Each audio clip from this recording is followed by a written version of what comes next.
যে নারী রান্না করার সময় তিনটি কাজ করবে ওই নারীর কপাল খুলে যাবে। আল্লাহ পাক রব্বুল আলামিন ওই নারীকে সম্পদশালী বানিয়ে দিবেন। আল্লাহ পাক রব্বুল আলামিন ওই নারীর ঘরে বরকত নাজিল করবেন। ওই নারীর ঘরে আল্লাহ পাক রব্বুল আলামিন রহমত নাজিল করবেন।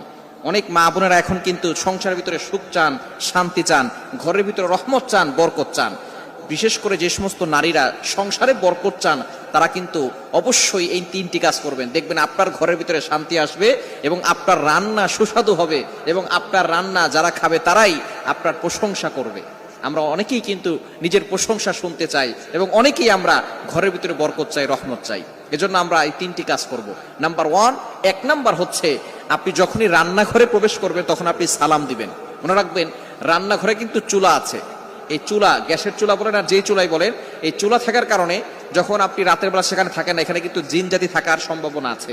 এই জন্য যখনই আপনি রান্নাঘরে ঢুকবেন তখনই সর্বপ্রথম এক নাম্বার কাজ করবেন, সালাম দিবেন, আসসালামু আলাইকুম ওয়া রাহমাতুল্লাহ।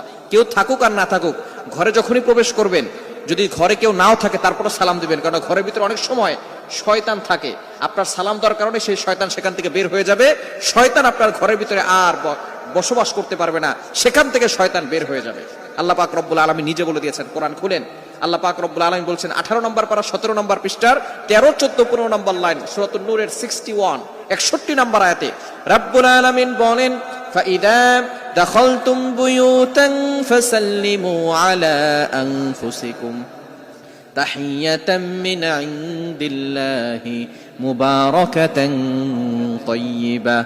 যেই ঘরে ঢোকার সময় কোনো ব্যক্তি যদি সালাম দেয়, আল্লাহ পাক রব্বুল আলামিন ওই ঘরের ভিতরে বরকত নাজিল করেন। আল্লাহ পাক রব্বুল আলামিন পবিত্র রিজিক সেখানে দান করেন। এজন্য এক নম্বরে নারীরা, মা বোনরা যারা রান্নাঘরে যাবেন সর্বপ্রথম সালাম দেওয়ার দরকার আছে না নাই? মা বোনদেরকে এটা শিখিয়ে দিবেন। আপনারা বাসায় গিয়ে মেসেজ পৌঁছে দিবেন, মা বোনরা যারা আছে এক নম্বরে তারা